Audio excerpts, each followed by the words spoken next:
3 races into this season's Asia Pacific Grand Touring Challenge, and so far we've seen 3 different winners from 3 races in the top class. At Summit Point, nobody could touch Nathan Yaramenko, but at Daytona, it was Rogers that was victorious. Last week it was Bathurst, and it was all Ben Callow.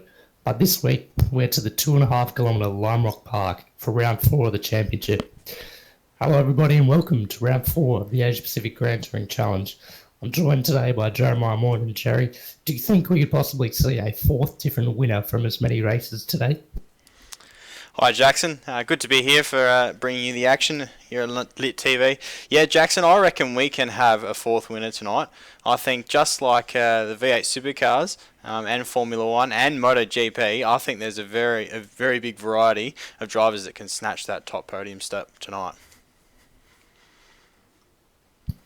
Yeah, I got to say I agree with you. 23 cars on the track today, and you've seen already that anything can happen. I mean, in the Mustang class, it's predominantly been drivers sort of getting away, but like I said, it's been 3 different drivers each week. So very different style of track today, Lime Rock Park, obviously, and I think you're right. It's going to provide a different style of racing to what we've seen.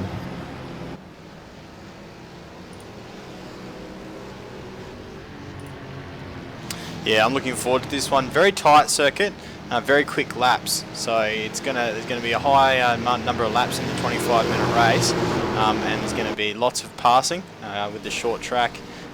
Faster cars with the Mustangs compared to the Pontiacs. There's going to be a lot of clean passing, and I'm sure there's going to be lots of hairy moments too.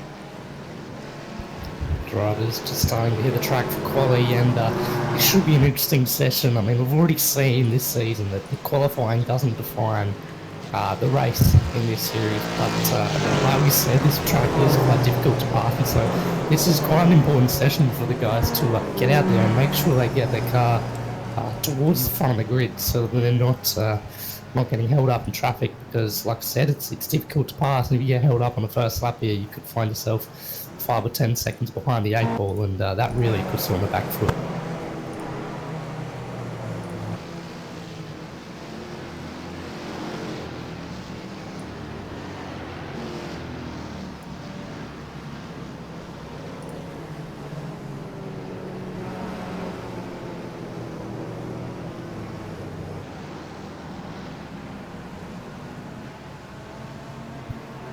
Just waiting for the first drivers to come around and complete their qualifying lap times. Of course, a private 8-minute maximum 2 hot lap session, so you don't have much time to really nail a lap. So the pressure's on for these guys to make sure they have a clean lap and a quick lap.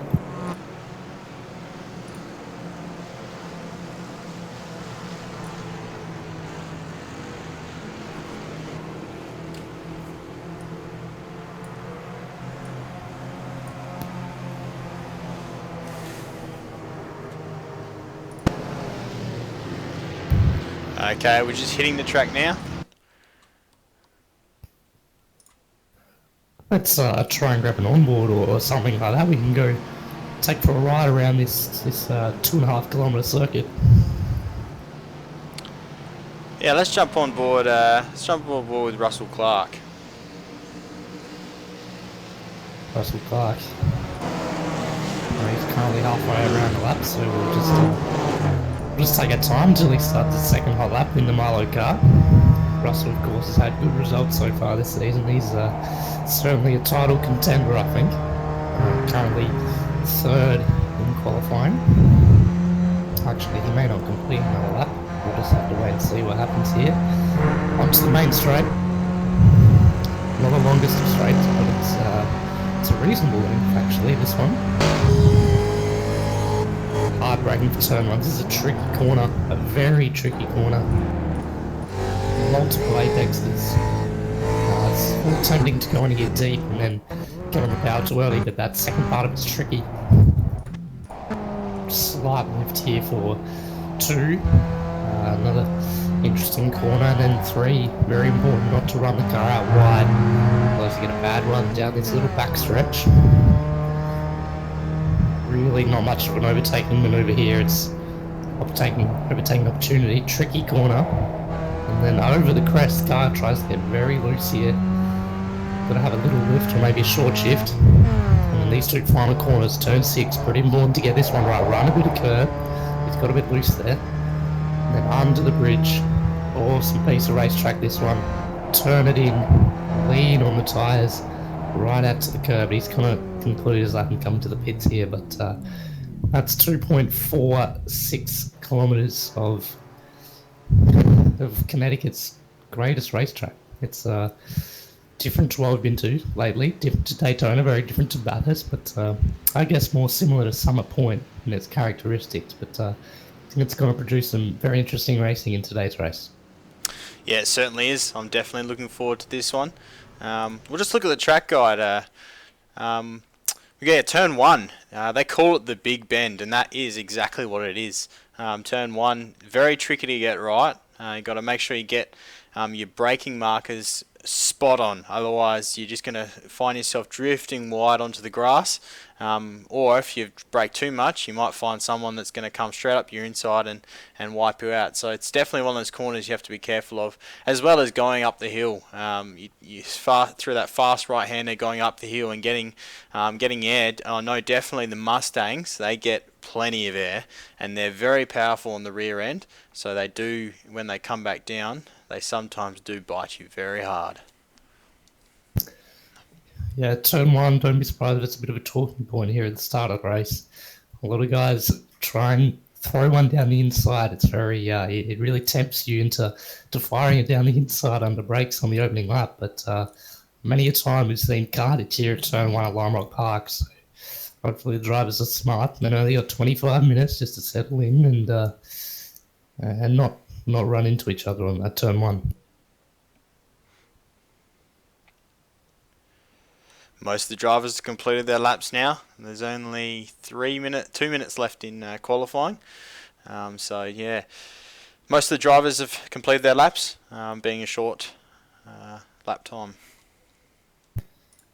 Yeah, less than a minute lap time for the top Mustang drivers, just over a minute for the Pontiac drivers. So time's actually very close here in terms of between the three classes. I mean, the top Mustang drivers are low 57s, then the Jetta drivers around the 59s, and then the Solstice drivers in the 101s. So, man, if you're in a Mustang and you have a moment, say at lap 1, you go off at turn 1, and you go to the back, you're going to have a nightmare trying to come through the field. So watch out for that.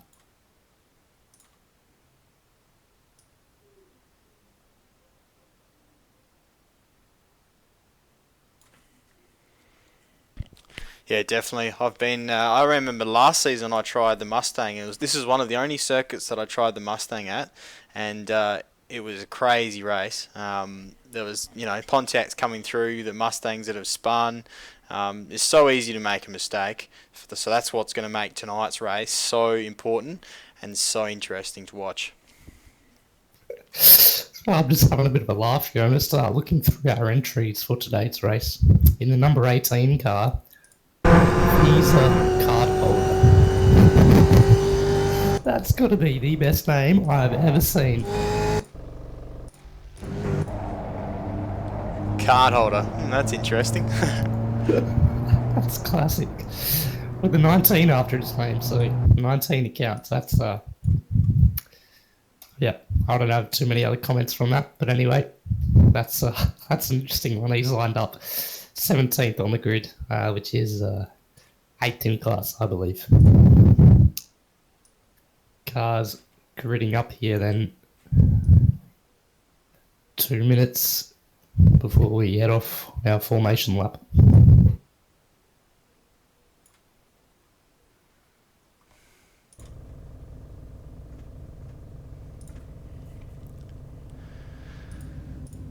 Let's run through the Mustang class. Yeah, solid field of Mustangs, 10 cars today. Craig Williams done a good job to get the pole by nearly 4/10 over last week's winner Ben Callow. So Ben's got he's got some competition today, and Craig Williams, well, could he be the fourth winner from as many races. We'll have to wait and find out. Row 2, Mark Tyler alongside Ernie Ludwig. Those two, well, Mark Tyler had a dismal weekend at Bathurst last weekend, but he's looking more competitive today. Perhaps he could fight for the win. Ernie Ludwig in fourth. Row 3, Patrick Floating and Gary Fishwick. And row 5, Maxim Linovic and Oliver Searle. That's a pair of drivers we haven't seen so far this season. And going back to the two drivers that didn't set times, Nicholas Garforth and Michael Sullivan.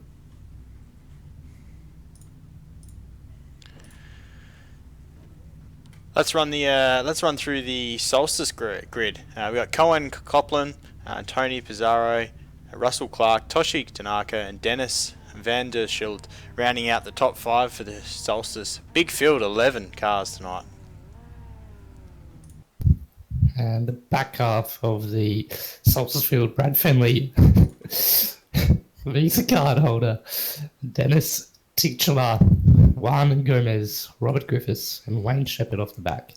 And then the two jetters, can't forget the two jetters, Brian De Bruin and John M. King. Hopefully those two can lock into a good battle alongside each other. Yeah, still consistently only seeing 1 or 2 jetters. A bit disappointing, but good to have a pretty big field tonight.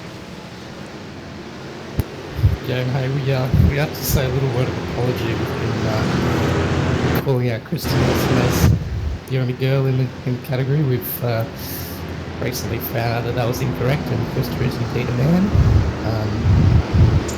So apologies for that, Krista. We're just reading the name and made assumptions, but anyway, that's a commentator's error there. Hey, we can't always get it right. And, yeah, but we do send our apologies, Krista. And yeah. Alright, what's your tip for this race? I don't know. Craig A. Williams, out of nowhere, he gets pole. So I reckon I'm going Craig A. Williams, but anything can happen. Ben Callow's right there, and Ernie Ludwig, he's always up there. I reckon he's going to be challenging for the podium. We'll have to wait and see. 25-minute race. 25, probably 26 laps. We'll see today. Who's your tip? My tip. Can't go against Ben Keller. He drove a fantastic race last week. Pace car peels in, then Craig A. Williams gets on it quick. Keller on the right, and Craig Williams, that's the 4th round in a row. The leader has got a fantastic race at the start, and he's gone out the lead into turn 1. Dyer wants to go down the inside of Keller. He can't get it done. Fairly clean start there from the Mustang, which is nice to see. And Craig Williams leads the way. Pontiac battle then as they come to the start. Klopman alongside Pizarro. I think Pizarro's going to get it done. No, Klopman down the inside. So that was a pretty close start for the Pontiacs. And they're on for Young Nold already.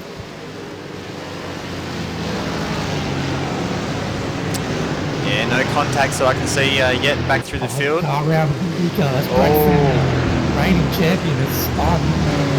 That's not what he would have wanted to happen. I'm not quite sure what's happened there. We'll have to try and grab a replay of how the 11 cars come around. But that's a painful start for him. He'll go right to the back to 23rd position, and he'll have to work his way back up here today. We're just bringing action replay. He was up on the inside of the white car of Visa card holder. It was on the inside, comes up through the inside, and yeah, just makes contact with Visa, spins around, and yeah, drops to the back of the field. Unfortunate for Brad Fenley, but he's going to make his way through the field, hopefully, if he just keeps his head down. Looking back towards the Mustang battle, Craig Williams leads Ben Callow, and Mark Dial is holding on pretty well. Ben's starting to pull a little gap, but I think we're going to see a bit of a battle here, two-way battle, possibly a three-way battle, but at least a two-way battle around the final corner. And Callow right up on the curb, he's got a way loose. That's a pretty massive moment. He's lost a lot of time. Mark Dial's going to have a good slipstream. That's just released Craig Williams for a moment. Dialed down the inside into the first corner. Thinks better of it. Smart decision. Craig Williams really needs to head down and drive away here. This is his opportunity. Yeah, that was a good lap from Craig. PB 57.441. Good job by Craig. Yeah, it's to a lap. It's only 3/10 off the qualifying lap in lap 2 of the race.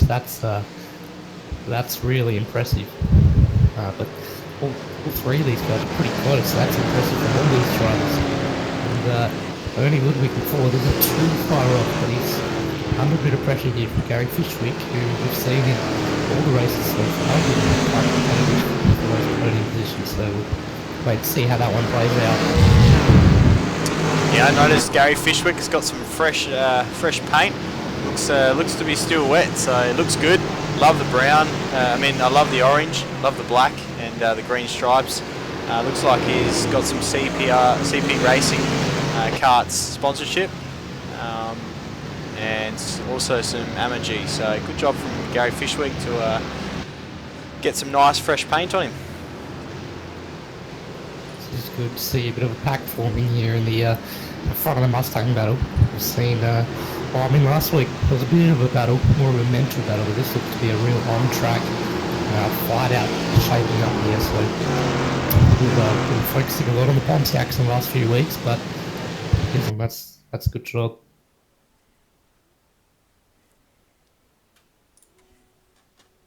Now lap traffic on the exit of the final corner. Williams could be under pressure here from Ben. I don't think Ben's close enough. He moves to the left. Smutsy a dive to the inside. No, he stays behind. Wise there from the 4 car. Have to apologise for the failure to picture at the moment. Seems to just had a disconnect, so we'll be back in the server quickly. But yeah, a bit of a disconnect. That's right. I'm still setting pictures so we can have a bit of radio for you guys. Just we'll focus on this lead battle because Ben Callos is sitting in nicely behind the 2 car of Craig Williams. Just right, pretty much glued to his bumper. I got a break from lap traffic here for a moment, which is pleasant for those guys.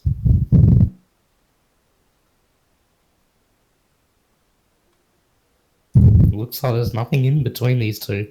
We'll have a look at these 2 lap times as they come across the line. Ben Callow runs a 59 dead.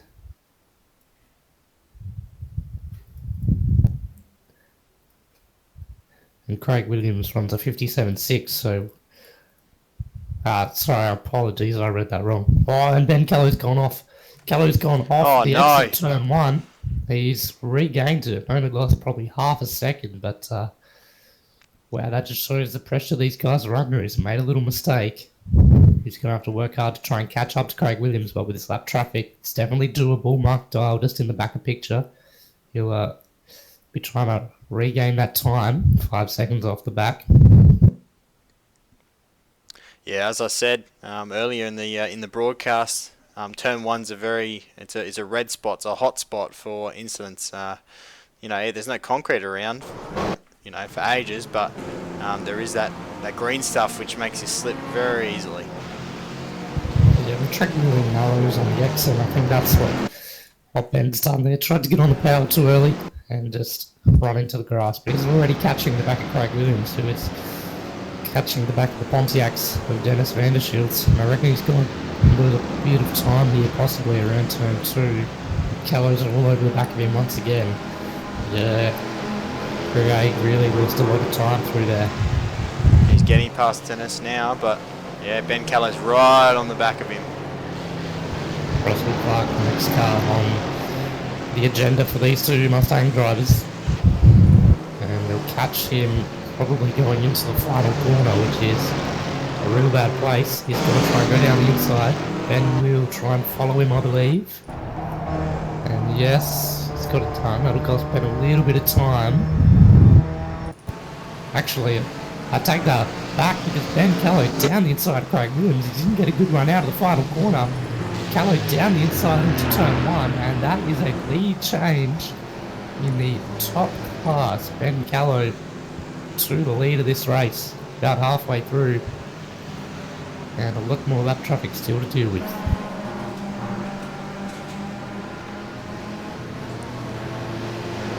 Wow, that's crazy. Ben Kello, was right on the heels of Craig there, and Craig was being held up by a few of the Solstice. And as we see right now, Craig Williams just gets absolutely slaughtered by Pontiac in time, and Ben has got a massive lead out now. Confidence from a big win at Bathurst last week. And he's really showing his experience today. He's got to weave his way between a Pontiac and a Volkswagen. They go 3 wide down the front straight. He gets it done. Craig Williams will follow him. Might not be quite so easy, but I think he's got it done there. Yes, he has. Well, the Jet is not slowing down. He's not getting out of the way. Oh, yes, you're right. That's painful for Craig Williams. He's having a tough day with the traffic today. And sometimes that's just the way things go. But, I mean, Ben made a mistake and he gained it all back. So Craig can certainly gain this all back.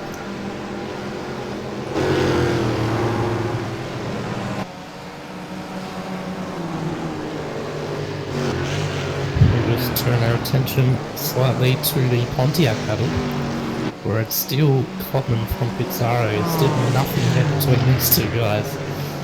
Half a second across the line last time. And Ben Keller is the guy coming up behind them, so we can watch both battles at once, which is lovely. Kill 2 birds with 1 stone. Keller passes them both down the front straight. I think, Man. Just pulling a gap, and here we go again. Pizarro makes it easy for Craig Williams, but Callow called him in the perfect spot. Williams really didn't. We'll try and fire down the inside into 2. Klopman makes it nice and easy for him. That was good driving from the number 1 car. Craig will be appreciative of that, because he hasn't had an easy run so far. Yeah, those guys are teammates, so a bit of good sportsmanship within the team, letting the teammate through without too much trouble. I'm sure there's a bit of team orders within there. Ben Callow is trying to pull a gap. He's pushing it. We're only 13.5 minutes into the race. Still got another 11 minutes and 24 seconds. Can Craig pull back? Consistency for Callow, 2:57.7s in a row, just 600ths of a second between the 2 lap times. Craig Williams ran a 57.9, so he lost 2 tenths on that lap. Craig he needs to get the head down, and probably needs Ben to get caught up in a little bit of lap traffic, which, let's be honest, is highly likely.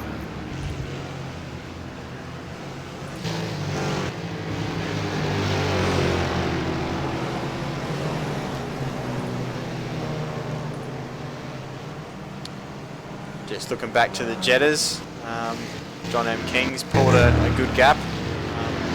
Currently sitting in position 9, so he's doing alright. He's amongst a few Pontiacs, and he's giving it up to the Pontiacs, giving him a good battle. Number 3 car. Tell you what, there is a massive amount of damage to the back of Visa cardholder's car in that lane 18 car. Not sure what's happened there, but that's there's a matching dent on the front of Robert Griffith's car, so that's very, very suspicious. Something fishy going on there. I think those two were running together before Griffiths is still out. Cardholder's gone to the pits, just exited the pit lane, so he'll drop down. But although he's actually parked it on the exit pit lane, obviously the car was still damaged, so looks like the day's done for the Visa man. He should have done pay wave. That's what he should have done.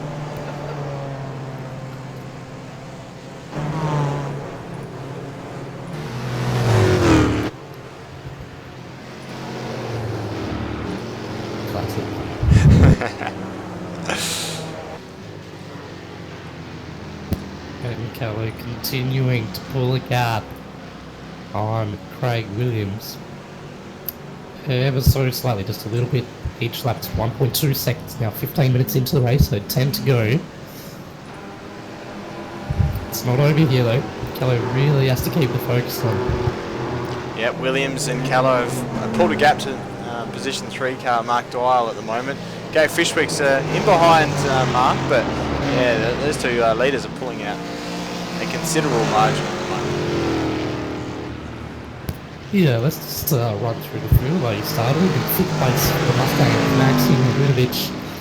Someone we haven't seen this season, but he's doing a fairly decent job trying to catch the back go for shit. Not looking like he's staying there at the moment, but going back to Ernie Ludwig in 6th place.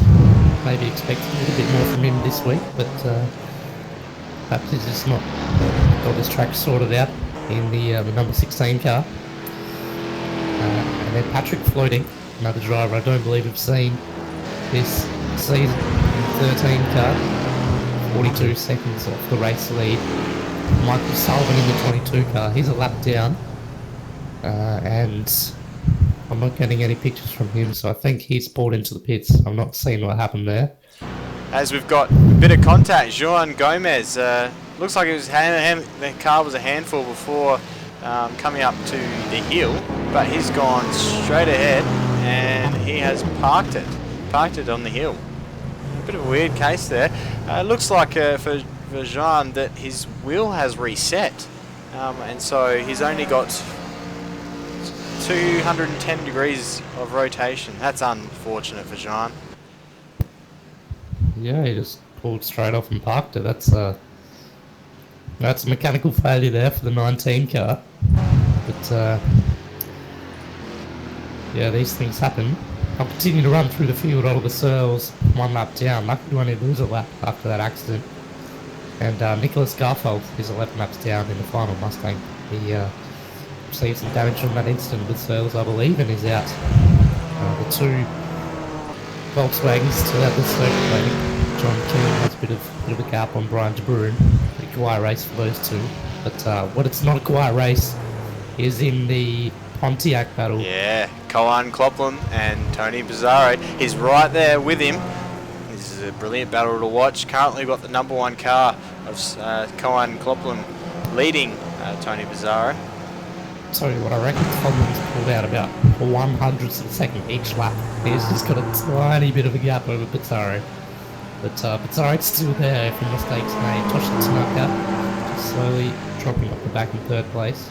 There's a nice little gap over Russell Clark, followed by number 11 car, Brad Fenley.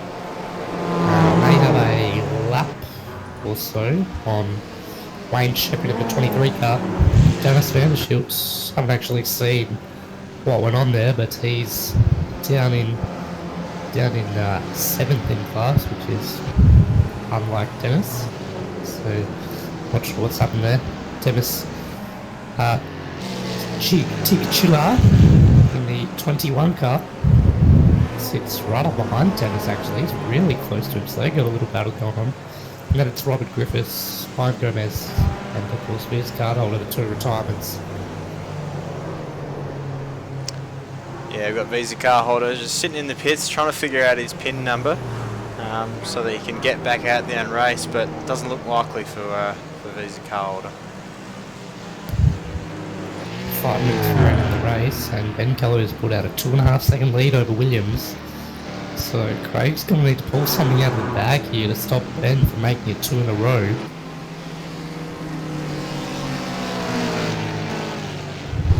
Traffic, of course, is starting to separate. That's making life a little bit easier for these guys, so opportunities are dwindling for Craig to catch up here.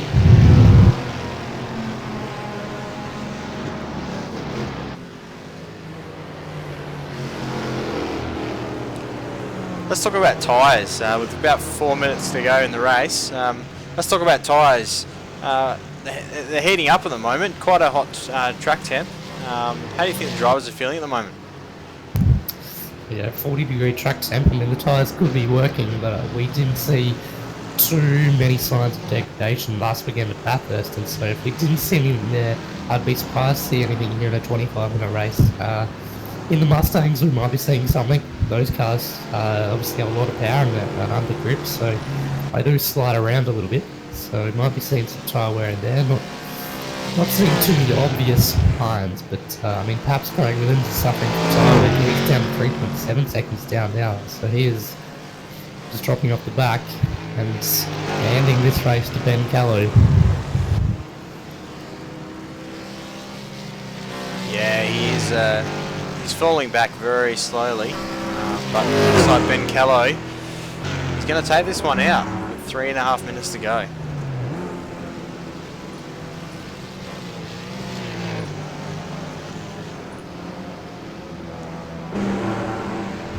Gap's up to 4.2 seconds now, so Craig slowly but surely dropping off the back. Tell you what, I thought he was on for a race win there for a little bit, but this one's just playing the way of young Ben Callow, number 4 car. Mark Dyle also doing a pretty good job. He's having a quiet race at third. Just got held up in that traffic, lost the draft, and the rest was history. Sort of slowly dropped backwards, but if we can hold on to third place, I reckon he'll take that after last weekend's result. Yeah, someone we have to talk about at the moment is Russell Clark. He's up into 4th position after his spin on lap 1. He's doing a great job. He's come back from back of the field all the way back up to 4th, only 1 place behind where he started. So he's had the drive of his life today. Tell you what, I'm going to sit here and say it right now. My tip for the Pontiac Championship is Russell Clark. I've been pretty impressed with how he's driven the opening 4 races this season, and this has just proved it. The spin on lap 1, he's come back up to 4th. He's got a pretty handy lead over Dennis van der Schild, who have seen those two battle hammer and tongs over the opening 3 rounds, so that's he's pretty impressive. He's passed Brad Fenley, the reigning champion, and to grab a 4th after the start of that race, that's a good job. In saying that, I won't take back everything I just said, because I do think Russell Clark will win the championship. But it was Brad Fenley that spat on the opening lap. It was Brad Fenley. Yes, it was. Whoops. Go off on a tangent. Wasn't even the right guy. Anyway. Both got green liveries, both got drink sponsors. Quite easy to mix up, but yeah, sorry about that.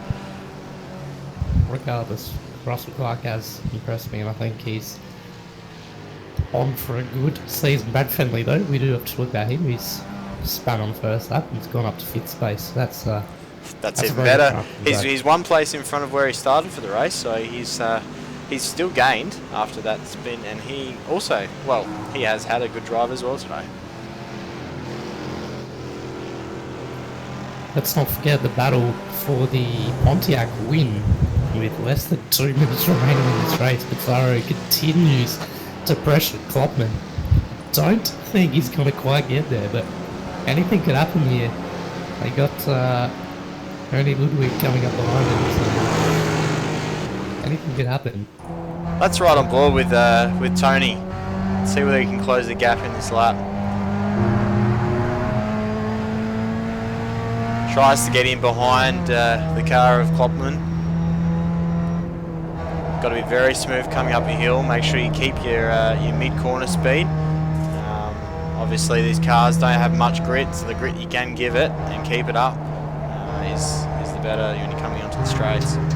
Klopman gets a bit wide. Tony Mazzotti comes into the last corner. He turns it in, gets a good line. Gets back on the throttle. Let's head back to the race lead, because Ben Callow is coming around the final corners on what I believe is his final lap. He's pulled out a 4.5 second gap over Craig Williams, and he's got to make it 2 in a row. Ben Callow comes around the final corner and wins at Lime Rock Park in the Mustang class. That was a very good drive. That was impressive. That's 2 weeks in a row for Ben Callow, and we're very happy with that. Craig Williams will come home to grab 2nd, followed by Mark Dyle, who's just coming across the line now for a well-earned 3rd position. Yeah, good podium from Mark Dyle. A very quiet race today, but a podium, and a well-deserved podium at that. Pizarro is all over the back of Colin Klopman, and they have lap traffic coming up ahead of him as they come through the final 2 corners. They got Mustangs coming up behind them, Pontiacs in front of them. anything could happen. Coleman's got a little bit of a gap as they go into the final corner. I think Coleman's going to hold on here. He's going to have to drive from Wayne Shepherd and Colin Coleman in the number 1 car. A fantastic win. Pizarro pressured him all the way, but he couldn't quite have enough. And Toshi Tanaka will come home in 3rd position in the Pontiac class. Yeah, well done from Pizarro and Klopperman. A very good battle and a good win from Klopperman. Solid effort from him. That was a good, entertaining race. A lot of interesting battles all throughout the field. We'll let's go through the full race results. Mustangs first. Ben Kelly with a very good win over Craig Williams. Mark Dial in 3rd position. Gary Fishwick comes a quiet 4th. Maxim Linovic only 3 seconds behind Fishwick to grab a top 5. Ernie Ludwig a quiet 6th in front of the new driver for this race, Patrick Floating. Oliver Searles disappointed to have those internet dramas and that accident, but he manages to come home for an 8th. 9th place, Michael Sullivan 7 laps down, and Nicholas Garfelth with a DNF in 10th. We'll run you through the Jeddah field. John M. King round out a good win here at Lima Park. Only 2 cars, but a good win, and Brian comes in 2nd place, 15.7 seconds down. And in the Solstice, we had Klopman, Pizarro, and Tanaka rounding out your podium. Russell Clark, a good 4th position, only losing 1 spot from his starting position. Brad Fenley, after that first corner spin, up to 5th place, and that rounds out your top 5. Going to the back half of the Pontiac field, Dennis Van der Schilt with a pretty quiet day today at Lime Rock Park. He'll be looking to capitalise when he comes back next week. Wayne Shepherd with a 7th position. Demis Titular, Robert Griffiths, Juan Gomez, and good old Visa card holder rounds out the field. Well, wasn't that a very entertaining race? Fantastic race here at a 29-degree day in Connecticut. We'll try and jump down and grab some interviews with the winning drivers. See who we can grab a hold of.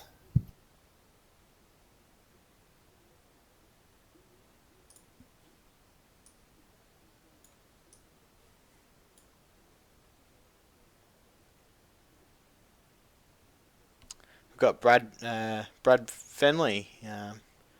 He's ready for an interview. Hey Brad, how you doing? Yeah, good, thanks. That's good. Well done on your 5th position finish. Unfortunate about this lap 1 contact. Yes, I'm haven't quite had a look at that, but from my viewpoint, I thought I had the left side of the road, and he's come across on me, and I guess from there I just had to, race my pants off to get back, and I just got too far ahead with Russell and Dennis, and they're pretty fast.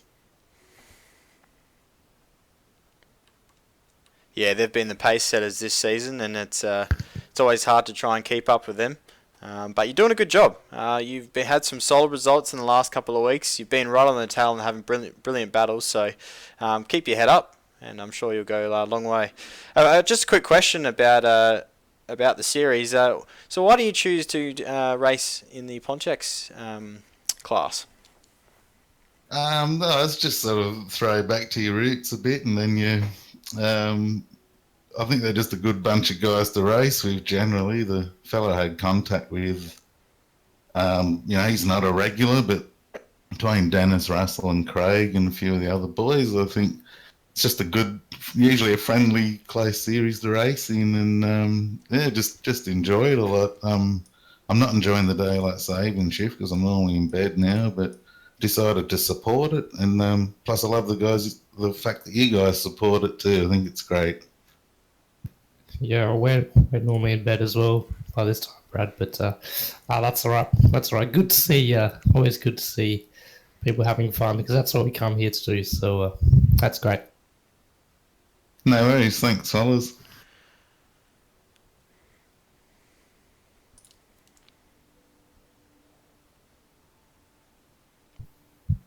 We'll have a word with Oliver Searles if you want, Jerry.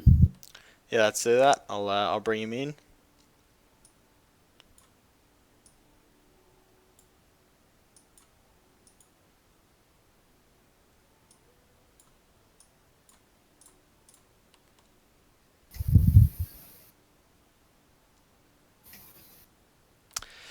Howdy, Oliver. How you doing? How was your race? A disaster. It wasn't good. So welcome back to the series for me. Yeah, you look like you were struggling with a bit of the lap traffic, holding you up, and a couple of little contacts with here and there throughout the field. It's a bit tricky at Lime Rock Park, very tight circuit, and as we saw tonight, lots of passes and hairy moments.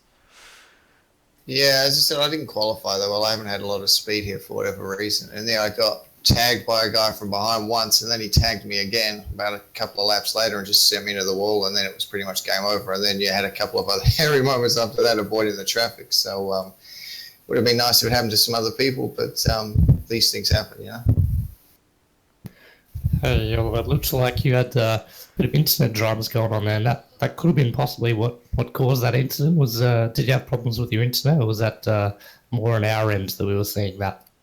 No, my connection spiked. Yeah, I don't know what happened. It seemed to be okay, and then it spiked, and then it seemed to settle down at the end of the race. It's possible that the warping caused the guy to hit me, but we were all close to each other, and there was a guy that blinked in front of me a couple of times. So it's just one of those things that happened. It could have been netcode. I didn't see the incident at all. It looked like he tagged me. That's what I heard, but it might have been from me warping. I really don't know.